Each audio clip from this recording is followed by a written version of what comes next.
नमस्कार, मी तुलसी. E6 TV news मध्ये आपलं स्वागत आहे. पंतप्रधान नरेंद्र मोदीजी यांच्या दूरदृष्टी नायकत्वाखाली गेल्या 12 वर्षात आरोग्य, निवारा, आर्थिक समावेशन, स्वच्छता, शुद्ध पाणी आणि अन्न सुरक्षा या क्षेत्रात मोठ्या प्रमाणावर गरीब कल्याणासाठी महत्त्वपूर्ण उपक्रम राबवण्यात आले आहेत.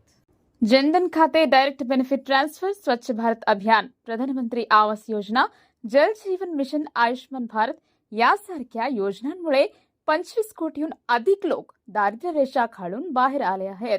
हेच सबका साथ सबका विकास या संकल्पनेचा खरा प्रतिबिंब आहे.